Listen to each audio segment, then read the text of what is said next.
aujourd'hui, la khutba du Cheikh Yusri, comment dire?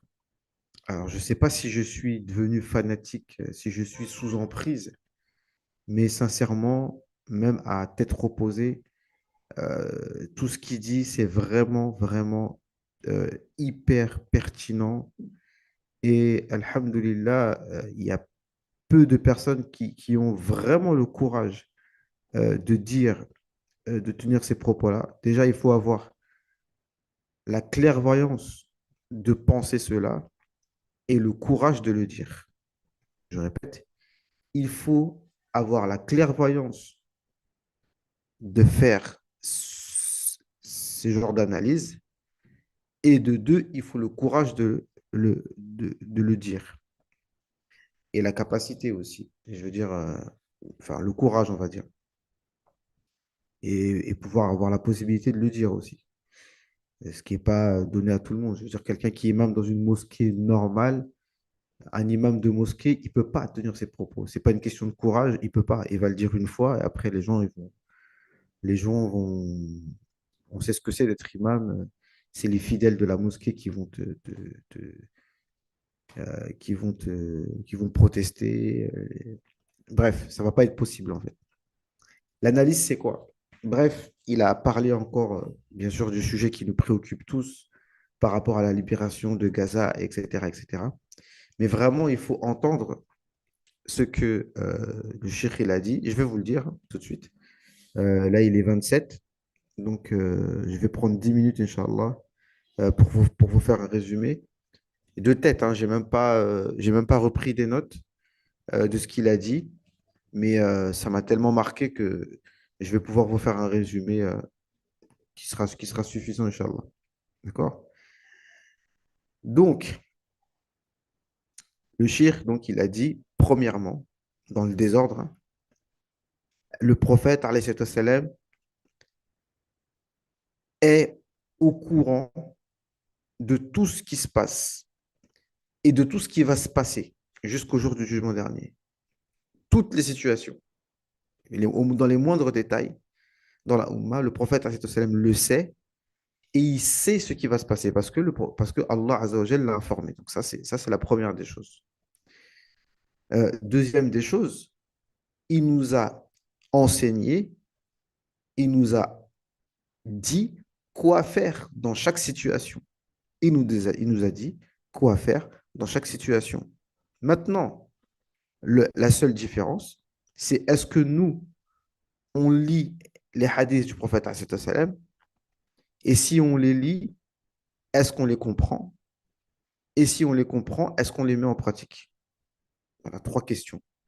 Est-ce que nous, on lit ce que le prophète salam, a dit sur les événements de la fin des temps? Est-ce qu'on les comprend? Et si on les comprend, est-ce qu'on les met en pratique? Et donc, il y a certaines situations où le prophète salam, nous a dit, casse ton épée. Sois le serviteur d'Allah qui se fait tuer et pas celui qui tue. Sois le serviteur d'Allah qui se fait tuer et non pas celui qui tue. Injustement, bien sûr. Euh, donc, soit celui qui se fait tuer et pas celui qui tue. Et il a dit, la sagesse consiste à savoir lorsque tu dois bouger et tu le fais en toute conscience et non pas avec témérité et avec, comment on appelle ça, ne confond pas courage et bêtise, quoi, et témérité. Donc, tu bouges avec science ou soit tu baisses les armes, mais pas par veulerie et non pas par lâcheté, non, pas par lâcheté, mais parce que c'est la hikmah qui le demande. OK? Non. Donc, euh, en ce qui concerne l'Égypte, ça, c'est ce qu'il a dit ce matin dans le Dars. Il y a un hadith, on lisait dans le Mousnad de l'imam Ahmed, que, euh, en gros, je ne sais plus c'était quel hadith, mais de dire que quand, bref, quand c'est l'imam qui doit dire lorsqu'on fait le djihad. Euh, oui, voilà, c'est ça. C'est-à-dire que euh, le prophète alayhi salam a dit, vous serez, euh, quand sera-t-il lorsque va vous toucher donc al-wahan, donc la grande faiblesse? Et ils ont dit, c'est quoi le wahan? C'est hubbu dunya wa karahiyatul maut. L'amour de la dunya et la peur de la mort. Donc, la peur de la mort, et donc le shir a enseigné pour dire, mais si les chefs d'État, ceux qui gèrent les armées, ceux qui gèrent la politique, eux-mêmes ont peur de combattre, c'est un problème parce que si les gouverneurs ont peur, c'est pas le peuple qui va combattre et qui va décider de combattre à la place des gouverneurs. Donc il a enchaîné sur ça. Euh, maintenant, le problème, par exemple, si on prend le cas de l'Égypte, l'Égypte, ils ont Ramon Faraj. أيوة. Donc, euh, déjà, tous les pays, déjà, premièrement, ce qu'il a dit, écoutez bien, il a dit les koufars savent parfaitement que les musulmans, s'ils sont unis avec un seul imam, c'est fini pour eux. Donc, avant de faire leur cinéma, ils ont bien pris soin déjà d'annuler le khilafat parce qu'ils savent que s'il y a un calife de tous les musulmans et qui décide, OK, là, on y va, et c'est tous les musulmans de l'Indonésie jusqu'à Tanger, de Tanger jusqu'à Jakarta, Tanja et la Jakarta, qui vont bouger, c'est fini pour eux. Donc, ils ont enlevé le khilafat il y a 100 ans, en 1924. Ensuite, ils nous ont divisés en nations que eux-mêmes ont préfabriquées. Donc, Maroc, Mauritanie, Égypte, Libye, Indonésie. Même l'Indonésie, ils l'ont beaucoup divisé. Donc, il y a Brunei, il y a Singapour, il y a Malaisie. Tout ça, c'était le même pays. Hein, moi, je suis souvent avec eux. Et ils m'expliquent. À chaque fois, je leur pose des questions. Voilà. Tout à l'heure, ce matin, on a vu des frères de Singapour. Eux, ils parlent bien l'anglais parce que Singapour, il y a des Chinois et voilà, il y a beaucoup de Chinois. Donc, ils vont pas parler une langue malaisienne, enfin indonésienne. Donc, eux, ils parlent bien l'anglais, mais sinon, les autres, voilà, ils parlent pas l'anglais. Donc, il y a Brunei, il y a plus de 200 millions de musulmans en Indonésie. D'accord? Et voilà, donc tous les musulmans d'Afrique, les musulmans, etc., du Pakistan. Donc, Inde, Pakistan, Bangladesh, ça aussi, c'était le même pays. Bref. Et ils nous ont divisés comme ça. Et donc, du coup, on est neutralisé. Il faut le comprendre. Ils nous ont neutralisés. On a aucune capacité d'action. On peut pas, on peut rien faire. C'est un fait. Ils nous ont désarmés. Il faut en être conscient. D'accord? Maintenant, imaginons que l'Égypte, par exemple, ou n'importe quel pays, décide de, euh, de rentrer en guerre. Mais déjà, les armes, qui a fabriqué ces États et ces armées? Et qui est-ce qui fabrique les armes? En fait, le cheikh, il a dit, tant qu'on ne fabrique pas nos propres armes, est-ce que c'est logique? Même si on combat l'Égypte, je dis on, euh, euh, on va tenir combien de temps avec les armes qu'on a? Quelques mois, un an. Et une fois qu'on n'aura plus d'armes, on va se ravitailler où en armes? Chez, chez ceux qu'on combat? Est-ce que c'est logique que tu combats des personnes et que tu veux acheter des armes chez ces personnes-là et qui eux-mêmes, ils vont, ou si ce n'est pas chez ces personnes directement, les autres, ils vont augmenter le prix des armes de façon que tu ne pourras même pas en acheter.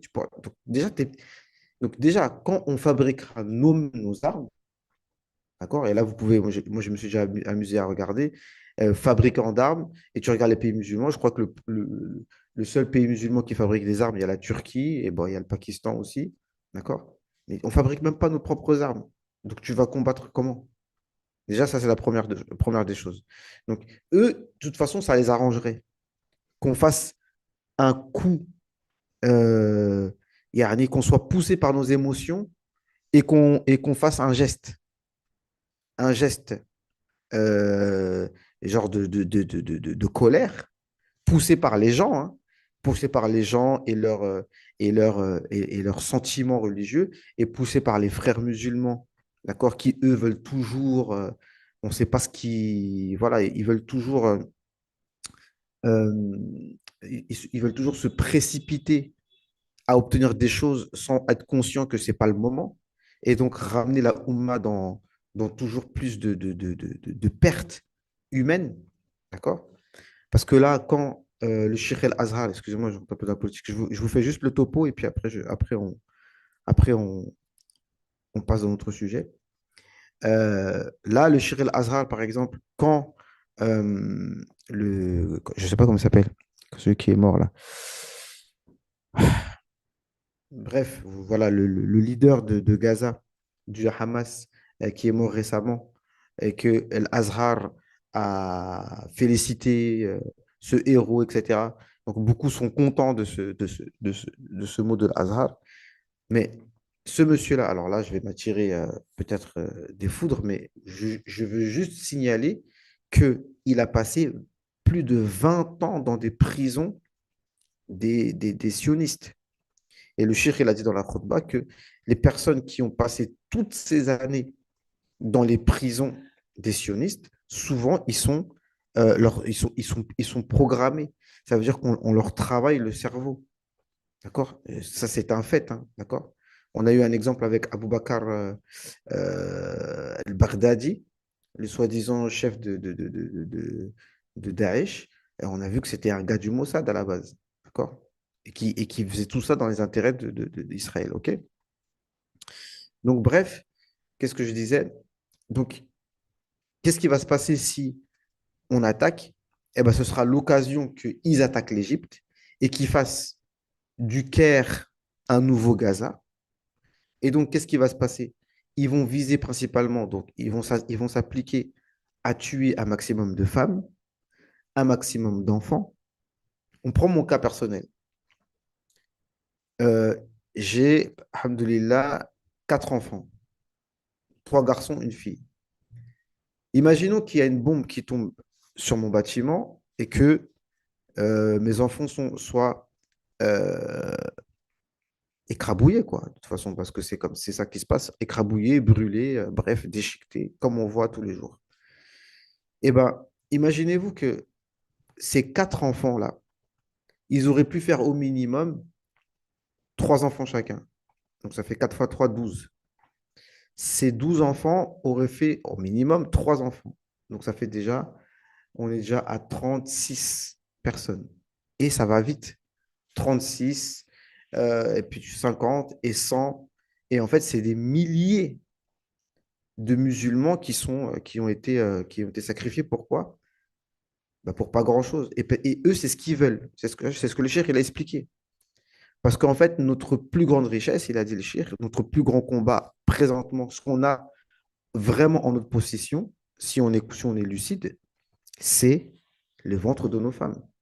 C'est parce que eux, ils sont occupés avec, même en Israël, hein, occupés avec l'homosexualité, les hommes avec les femmes, les femmes avec les femmes, les hommes avec les hommes, les gens qui veulent plus faire d'enfants. Donc, par la force des choses, il y aura un remplacement. D'accord? Et ça, ils le savent. Donc, ils ne le veulent pas et ils veulent yani, détruire et tuer en masse un maximum de musulmans parce qu'ils sont conscients de ça. Et si nous, on leur laisse l'occasion en faisant des gestes, eh ben, c'est pas ce qui est demandé. D'accord? En faisant un geste de soi-disant héroïque, mais qui en vérité va dans l'intérêt d'Israël. Et il a dit autre chose, c'est par rapport à, et déjà il le répète souvent, un hadith du prophète salam, qui dit qu'il y aura des drapeaux, yani rayatun immiya, la, la, la tazhabun wara'a rayatin immiya, c'est-à-dire un étendard aveugle. Tu sais pas avec qui tu combats. Donc en fait, on va combattre derrière qui? On va combattre derrière des chiites, des gens comme Nasrallah. Alors bien, oui, il a fait, comme j'ai dit, je répète ma phrase, qu'elle soit notée, je vais la mettre en, en poste. S'il y a moyen de dégommer quelques juifs côte à côte avec un chiite, pourquoi pas? Je ne crache pas dessus. Mais les chiites, euh, c'est pas possible. Et le prophète, alayhi salam, ne nous a pas indiqué que la victoire de l'islam se fera avec des innovateurs. Ça n'a jamais existé. D'accord? La victoire de l'islam se fait toujours avec Ahl Sunnah. Salah ad-Din al-Ayyubi, etc., etc., etc., etc. Tous ceux que vous connaissez. D'accord? Euh, et les gens, les chiites, et en Égypte, il y a des Syriens, il y a des Libanais, et eux-mêmes peuvent vous dire, il y a des Irakiens aussi, ils peuvent vous dire que le nombre de sunnites que les sionistes, que les chiites ont tués euh, au Chem et en Irak. D'accord? Donc voilà. Donc croire que la victoire va venir derrière un chiite, c'est pas possible. Et les Ikhwan, eux, bah, pour eux, c'est envisageable, ou ne serait-ce que temporairement, s'associer avec les chiites pour combattre les ennemis. Non. Et ni avec les wahhabis. Donc, ce qui se passe, ce qu'il a dit le cheikh, et puis après, je vais conclure sur ça. Il a dit une chose, hein. Il a dit une chose. Euh, c'est comme s'il a un peu prédit un peu des choses de l'avenir, mais il faut pas, il y a même pas besoin d'être un grand pieux et d'avoir des visions pour le savoir. C'est que on va nous créer, on va nous inventer des nouveaux héros, des nouveaux guides, des nouveaux prétendus libérateurs de Gaza, euh, préfabriqués, et qu'on va nous, et qui par la force de la chose, on sera obligé on sera obligé d'aller derrière eux, soi-disant, pour libérer le Quds. Mais non. En vérité, derrière, il y a rien, c'est que de la tromperie. Tout ça, ça va dans l'intérêt des autres. Donc, pour l'instant, il y a rien à faire à part s'occuper de ce qu'on a, les pères de famille, à commencer par moi, hein, parce que moi, je parle en connaissance de cause. Ce n'est pas des gens aussi euh, qui ont pas de famille, qui n'ont pas de vie professionnelle, qui eux-mêmes, ils ont une vie chaotique, mais ils veulent libérer le Quds. Donc, nous-mêmes, essayons d'avoir une vie équilibrée. Donc, si je prends mon cas personnel, j'ai quatre enfants. J'ai un grand-fils qui a 15 ans, qui a, depuis qu'il a 4 ans, il est en Égypte. Et je ne suis pas non plus quelqu'un de négligent dans sa religion, mais moi je vous dis une chose, si on ne fait pas gaffe, nos enfants, ils sont plus avec nous. Même ils sont très gentils, même si les parents font des efforts, mais les téléphones qu'on est bien obligé de leur donner, je peux vous dire, ouais, c'est 8 heures dans la journée pratiquement, en plus des cours où il va, en train de jouer en ligne avec ses amis, avec ses cousins. Leur cerveau n'est pas là.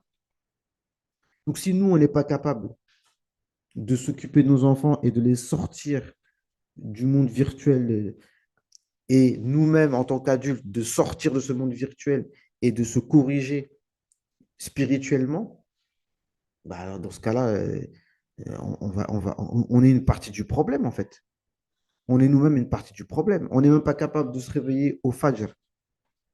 Donc, nous ne parlons même pas de faire Qiyam Layl. On n'est pas capable de mémoriser le Coran pour être des musulmans forts. Un musulman fort, c'est un musulman qui a le Coran avec lui. Il a la langue arabe, il comprend sa religion. Il comprend son dîn pour de vrai. C'est pas comprendre ton dîn de la religion parallèle, de substitution. La religion de Wahhabi mignon, Wahhabi sauvage, et de la religion de Ikhwan ou de chiite ou de je ne sais quoi, de Ismail Mounir on ne sait pas ce qu'il veut, lui, tu vois. On ne sait pas ce qu'il cherche. C'est tout ça qu'on doit suivre, non? Donc il faut qu'on se concentre sur nous-mêmes, on apprend bien notre religion, surtout les femmes, parce que les femmes, elles ont plus d'impact sur les enfants, en fait. Si une femme Elle aime le prophète, alayhi salam, elle aime le din, elle aime le ilm. Elle veut pour son enfant qu'il soit un pieux et un alim. D'accord? Eh ben, c'est ça qui va se passer. Ce que femme veut, Dieu veut. Si la femme veut ça pour les enfants, ils seront ça. Mais si la femme, elle s'en fout, elle s'en fiche, eh ben, les enfants, ils seront dans la nature. Même s'ils disent Bismillah, mashallah, on dit Bismillah avant de manger, euh, la fille, elle met le hijab, elle ne serre pas la main aux hommes. La religion, ça ne s'arrête pas là. La religion, ça ne s'arrête pas à ne pas serrer la main aux hommes. Euh, voilà, deux, trois choses extérieures.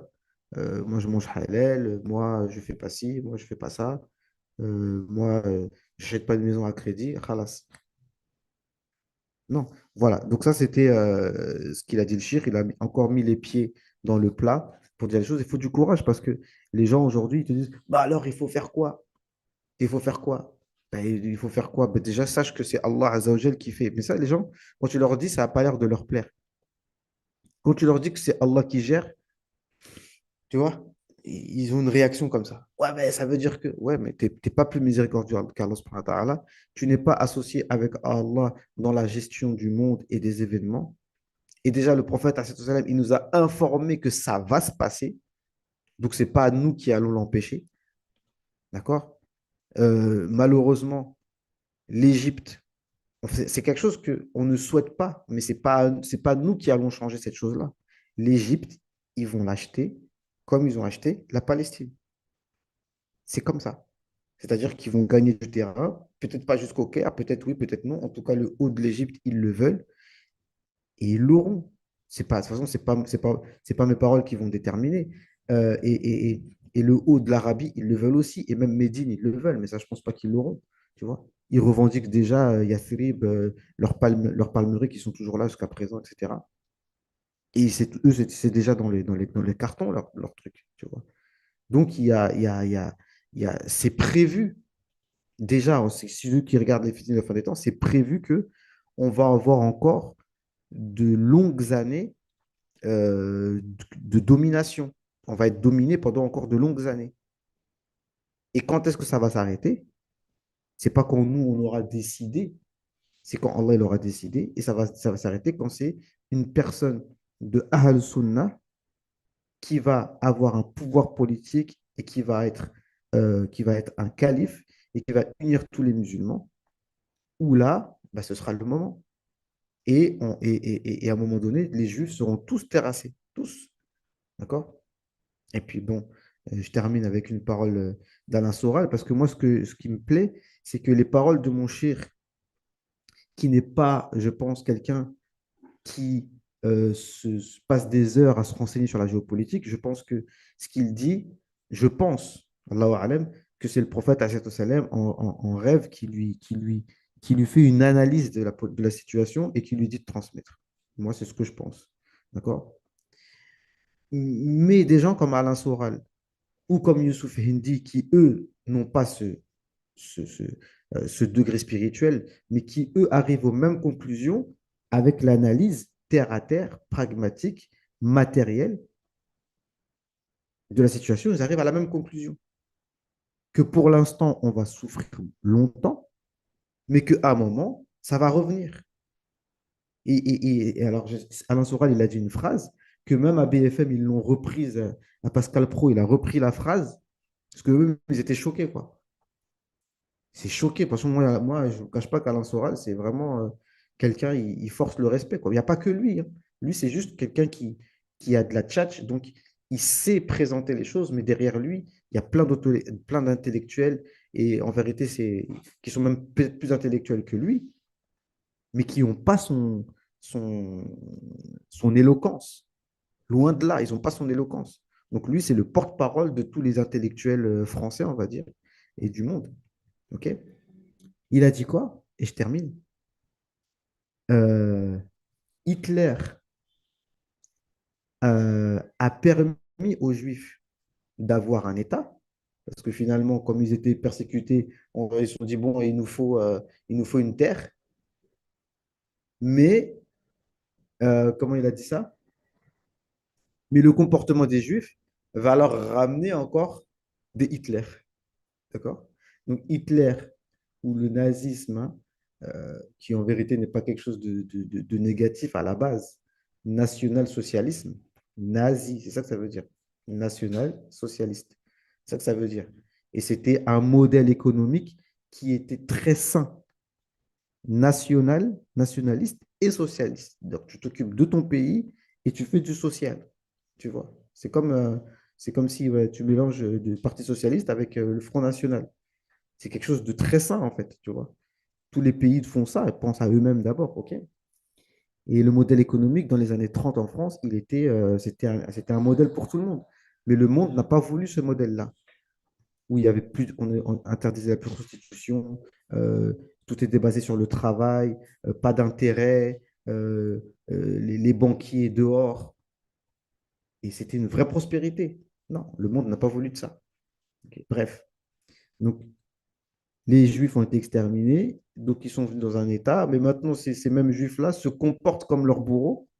Bah, à force, bah, la roue va tourner et ça va encore venir. Allah Azza wa Jal, et Allah dit dans le Coran, وَإِذْ تَأَذَّنَ رَبُّكَ لَيَبْعَثَنَّ عَلَيْهِمْ إِلَى يَوْمِ الْقِيَامَةِ مَنْ يَسُومُهُمْ سُوءُ الْعَذَابِ إِنَّ رَبَّكَ لَسَرِيعُ الْعِقَابِ وَإِنَّهُ لَغَفُورٌ رَحِيمٌ. Allah il dit dans le Coran, et quand j'ai annoncé que je vais leur envoyer aux Juifs, jusqu'au jour du jugement, des gens qui vont les châtier durement. Ton Seigneur est certes rapide à juger et il est aussi miséricordieux. Vous voyez? Donc, c'est ça vraiment, il faut déjà, je pense que le livre d'Alain Soral qu'il a écrit en 2012, donc il y a plus de 10 ans, qui s'appelle Comprendre l'Empire, ou qu'il aurait pu appeler, qu'il aurait pu appeler, comme il le dit, la sociologie du mensonge. D'accord? Je crois que c'est ça, la sociologie du mensonge. Ben, voilà, c'est vraiment pour moi purement d'actualité. Et donc, le principe aujourd'hui, c'est de comprendre avant d'agir. Et des fois, donc, quand tu as compris, tu sais quand tu dois agir et qu'est-ce que tu dois faire et quand tu dois rester tranquille et qu'est-ce que tu dois faire. Donc, ni agir par soi-disant courage alors que c'est de la bêtise et de la témérité et de l'inconscience, ni rester sur place par veulerie et, euh, et, euh, et couardise, mais par sagesse. Parce que, je suis désolé, 30 000, 50 000 femmes et enfants exterminés, je ne vois pas où est l'intérêt de ça, si en plus c'est pour que la situation reste la même. Pour que la situation reste la même, parce que c'était prévu que ça reste comme ça. Mais tout est un décret d'Allah Azzawajal, parce que Sayyidina Isa, il va ressusciter tous ses enfants et toutes ces femmes, et ça va devenir les soldats de Sayyidina Isa alayhi salam. Walhamdulillahi Rabbil Alamin.